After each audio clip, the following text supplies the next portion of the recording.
Hello students, welcome back to our channel. Students, last lecture में हमने exercise 5.1 question number 14 तक कर लिया था।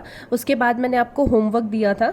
तो क्वेश्चन नंबर 17 से अब मैंने आपको क्वेश्चंस करवाने हैं। 17 से हम स्टार्ट करते हैं। 17th क्वेश्चन है, find the relationship between A and B so that the function is defined by. जो फंक्शन है उसको आपको ये दिया हुआ है, is continuous at X is equal to 3। मतलब आपको ये चेक करना है कि ये function X is equal to 3 पे कंटिन्यूअस है या नहीं।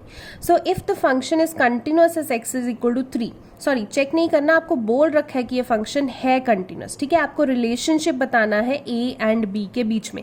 रिलेशनशिप का मतलब आपको ए एंड बी की कोई इक्वेशन बनानी है। ठीक है, तो अगर ये function X is equal to 3 पे कंटिन्यूअस है, इट मीन्स जो भी फंक्शन 3 पे होगा वो लेफ्ट हैंड लिमिट और राइट हैंड लिमिट तीनों चीजें बराबर होंगी। ठीक है, अब सबसे पहले लेफ्ट हैंड लिमिट चेक कर लेते हैं। हमें पता तो है कि ये बराबर है, सिर्फ इक्वेशन बनाने के लिए हम वो प्रोसीजर फॉलो करेंगे। तो लेफ्ट हैंड लिमिट अगर हम लगाएं तो x अप्रोचेस टू 3 नेगेटिव होगा, मतलब 3 से कम जाना है। तो 3 से कम जाना है तो फर्स्ट है ax प्लस 1, तो ये आपका फंक्शन है ax प्लस 1। अब लिमिट हम डालेंगे, x की जगह हमें पता है 3h, 3 माइनस h डाल देंगे, तो ax की जगह 3 माइनस h डालेंगे प्लस 1। तो जब 3 माइनस h डालेंगे तो लिमिट h अप्रोचेस टू 0 हो जाएगी। अब यहाँ पे h की जगह जब 0 डाल देंगे तो 3 इंटू ए 3a प्लस 1, तो 3a प्लस 1 हो जाएगा। ठीक है, ऐसे ही हम राइट हैंड लिमिट करेंगे। तो राइट हैंड लिमिट मतलब 3 से राइट हैंड साइड 3 पॉजिटिव, तो 3 पॉजिटिव होगा तो x ग्रेटर देन 3 मतलब bx प्लस 3 होगा, तो bx प्लस 3 डाल दिया। अब यहाँ पे x की जगह क्या डालेंगे, 3 प्लस h, तो x की जगह 3 प्लस h डाल दिया प्लस 3। जब h डाल देते हैं तो आपको पता है यहाँ पे h अप्रोचेस टू 0 हो जाता है। ठीक है, तो 3 में यहाँ पे 0 प्लस करेंगे, बिकॉज मिनिमम अमाउंट ही हमें प्लस करनी होती है तो हम 0 मान लेते हैं उसे। तो 3 में 0 प्लस करेंगे तो 3 इंटू बी 3b प्लस 3, तो ये आपका आंसर आ गया। अब आपको पता है क्वेश्चन में कि लेफ्ट हैंड लिमिट और राइट हैंड लिमिट बराबर है, तो LHL is equal to RHL। तो LHL थी आपकी 3a प्लस 1, RHL थी 3b प्लस 3। 3a इधर रहने दिया, 3b इधर चला गया, 3 ये माइनस 1 इधर, तो 3a माइनस 3b आ गया, 3 माइनस 1 2। दोनों में से 3 कॉमन ले लेंगे तो इधर जाके डिवाइड बाय 3 हो जाएगा। आप इसको ऐसे भी छोड़ सकते हैं या फिर आप ऐसे कर सकते हैं कि माइनस बी उधर जाके प्लस बी हो गया, तो आप ऐसा रिलेशनशिप भी बना सकते हैं कि ए बी पे डिपेंडेंट शो कर। ठीक है, ये भी हो सकता है आंसर, ये भी हो सकता है। वैल्यूज नहीं निकालनी है बिकॉज आपको relationship between A and B पूछा है। रिलेशनशिप में सिर्फ इक्वेशन बना के आपने छोड़ देना। ठीक है, अगला क्वेश्चन नंबर 18 देखते हैं। क्वेश्चन नंबर 18 में आपको बोला for what values of lambda is the function defined by function X. ये आपको फंक्शन दे रखा है continuous at X is equal to 0। अब ये लैम्डा की कौन सी वैल्यू होगी जिसपे ये वाला फंक्शन 0 पे कंटिन्यूअस है। और दूसरा, what about the continuity at x is equal to 1।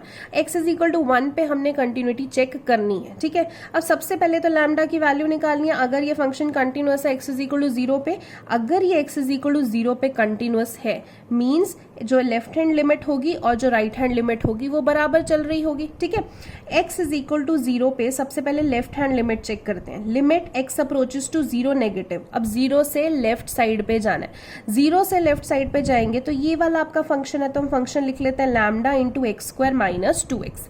अब h डालेंगे यहाँ पे वैल्यू, तो यहाँ पे x की जगह क्या डालेंगे, 0 माइनस h, तो लैम्डा बाहर है, x की जगह 0 माइनस h का स्क्वायर माइनस 2, x की जगह 0 माइनस h। ठीक है, अब देखिए यहाँ पे h की जगह 0 डालेंगे तो ये 0 का स्क्वायर माइनस 2 इंटू 0, ये 0 हो जाएगा। 0 मल्टीप्लाइड बाय लैम्डा, आंसर तो 0 ही आने वाला है, तो लेफ्ट हैंड लिमिट का हमारा आंसर क्या आ गया, 0।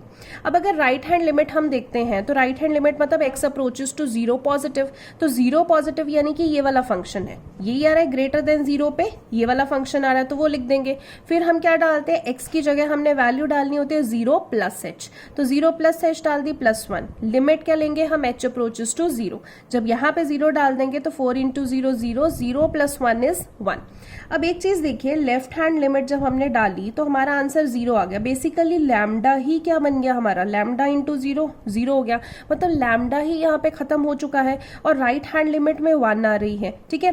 बट हमें क्या बोला हुआ था कि x इज इक्वल टू 0 पे वो कंटिन्यूअस है, तो यहाँ पे लैम्डा ही खत्म हो गया। वैसे भी लेफ्ट हैंड लिमिट और राइट हैंड लिमिट तो बराबर नहीं आ रही है, 0 इज इक्वल टू 1 ये तो हो नहीं सकता, प्लस लैम्डा भी खत्म हो गया, तो इट मीन्स यहाँ पे इस फंक्शन में x इज इक्वल टू 0 पे लैम्डा की कोई वैल्यू नहीं हो सकती है, ठीक है। तो आपने कैसे लिखना है इसे, देखिए 0 इज इक्वल टू 1 आ रहा है which is not true, it means there is no value of lambda. इस फंक्शन पे लैम्डा की कोई वैल्यू नहीं हो सकती बिकॉज वेरिएबल ही खत्म हो गया है, प्लस आपको तो कंटिन्यूअस बोला था, तो लेफ्ट हैंड लिमिट और राइट हैंड लिमिट भी बराबर नहीं आ रही है, ठीक है।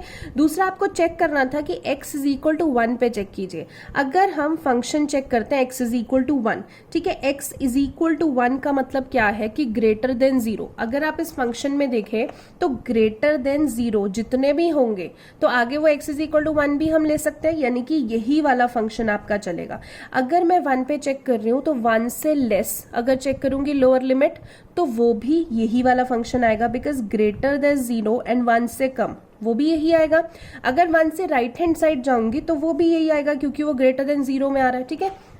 तो अब x इज इक्वल टू 1 पे अगर चेक करते हैं तो सबसे पहले फंक्शन क्या होगा 4x प्लस 1। अगर मुझे 1 पे चेक करना है तो x की जगह 1 डाल दिया, 4 इंटू 1 4 प्लस 1 5। अब अगर लेफ्ट हैंड लिमिट और राइट हैंड लिमिट चेक करते हैं, लेफ्ट हैंड लिमिट में 1 से कम जाना है, 1 से कम जाना है यानी कि 4x प्लस 1 होगा, ठीक है। तो लिमिट क्या डालेंगे यहाँ पे, x की जगह 1 माइनस h डालेंगे, ठीक है। x की जगह 1 माइनस h प्लस 1, यहाँ पे h क्या डाल देंगे 0। अब 4 इंटू 1 4 प्लस 1 5। ऐसे अब राइट हैंड लिमिट चेक करते हैं तो x क्या होगा 1 पॉजिटिव, तो 4x प्लस 1 ही फंक्शन रहेगा, चाहे 1 से कम हो चाहे 1 से ज्यादा हो।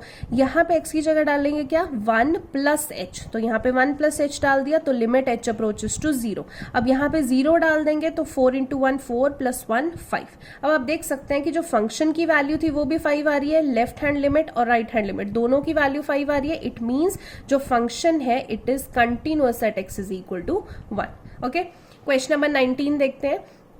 Show that the function defined by the gx आपको दिया हुआ है x माइनस ये ब्रैकेट्स में x दिया हुआ है, is discontinuous at all integral points. Here x denotes the greatest integer less than or equal to x। अब देखिए ये जो x होता है ना, ये जो फंक्शन दिया हुआ है इसमें ये जो आपको वैल्यू दी हुई है बेसिकली स्क्वायर ब्रैकेट्स में डाला हुआ है, ये ग्रेटेस्ट इंटीजर वैल्यू होती है। ये होती तो बोलते तो इसको ग्रेटेस्ट इंटीजर वैल्यू है, बट ये देती है लीस्ट इंटीजर वैल्यू, ठीक है। अब मतलब इसका आपको क्वेश्चन में समझ में आएगा। जैसे आपको ये फंक्शन बोला हुआ है, अब पहले तो हमें इसका चेक करना है कि डिसकंटिन्यूटी पॉइंट क्या है।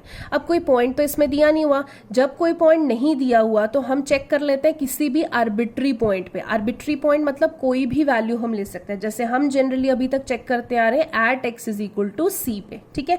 तो अगर at x is equal to c check कर रहे हैं मतलब मुझे लेफ्ट हैंड लिमिट में c नेगेटिव चेक करना है और राइट हैंड लिमिट में c पॉजिटिव चेक करना है, ठीक है।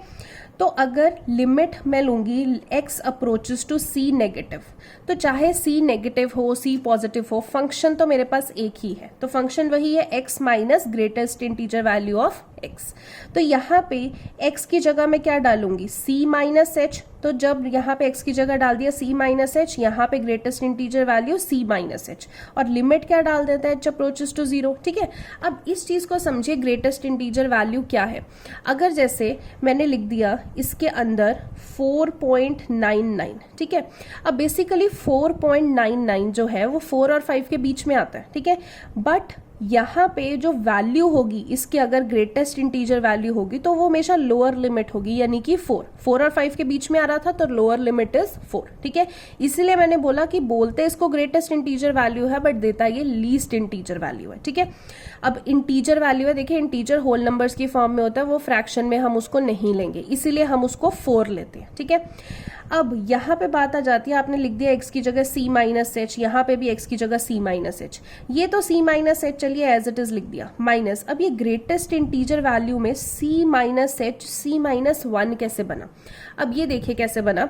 अगर आपके पास मान लीजिए c6 है, ठीक है, अगर मैं उसको c माइनस एच करती हूँ, h हम कहते हैं क्लोज टू 0 होता है, मतलब बहुत ही मिनिमम अमाउंट हमने उसमें से माइनस करनी है। तो अगर मैं 6 में से बहुत ही कम माइनस करती हूँ, अब मतलब अगर मैं 5.99 बन जाता है उसमें से माइनस करके, क्योंकि क्लोज टू 0 हम माइनस करते हैं, ठीक है। अगर मैंने इतना कम माइनस किया कि 5.99 आ गया, अब 5.99 का जो ग्रेटेस्ट इंटीजर वैल्यू होगी, हमने तो लोअर लिमिट लेनी है। 5.99 किस में आता है? 5 और 6 के बीच में, तो उसकी लोअर लिमिट क्या हो जाएगी? 5। मतलब अगर हमारा C 6 था तो C माइनस एच करके हमारे पास क्या आ गया? 5। तो वही बात कर रहे हैं, अगर मेरा C माइनस एच था, ठीक है, तो यहाँ पे बेसिकली अगर उसकी ग्रेटेस्ट इंटीजर वैल्यू लेनी है तो मुझे C में से क्या माइनस करना पड़ेगा? 1। यहाँ पे भी तो 6 में से 1 माइनस करना पड़ा, तब जाके वो 5 आंसर आया, तो C माइनस 1 करना पड़ा।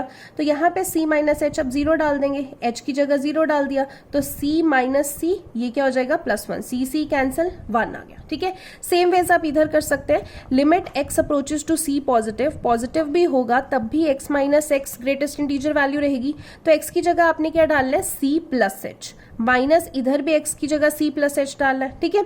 तो C प्लस एच ये तो एज इट इज रह गया, माइनस अब C में कुछ भी प्लस करेंगे, ठीक है। अब मान लेते हैं हमने जैसे 6 लिया था, 6 में अगर मैं कुछ भी प्लस करती हूँ, बहुत ही कम प्लस करूंगी क्योंकि मैंने लिमिट लेनी है ना, तो बहुत ही कम 0 पॉइंट समथिंग प्लस करूंगी, तो मान लेते हैं 6.23 अगर मेरे पास आ जाता है, इसकी भी ग्रेटेस्ट इंटीजर वैल्यू लेंगे तो हमारे पास 6 ही आएगी ना, क्योंकि हमने लोअर लिमिट लेना है। 6.23 कैसे आता है? 6 और 7 के बीच में, तो लोअर लिमिट क्या होगी? 6। तो यानी कि C प्लस एच भी करेंगे तो मेरे पास C ही आएगा आंसर, क्योंकि C जैसे 6 लिया था ना, तो C ही आएगा, तो C minus C cancel, H को तो हमने 0 डाल दिया, तो H की वैल्यू 0 आ जाएगी। अब देखिए इधर lower limit, left hand limit की वैल्यू आई 1, राइट हैंड लिमिट की वैल्यू आई 0, इट मीन्स ये फंक्शन जो है वो डिसकंटिन्यूअस है at x is equal to C। So ये function left hand limit is not equal to right hand limit, so function is not continuous at x is equal to C। ठीक है, इस lecture में इतना ही students, next question next lecture में देखते हैं। Thank you so much.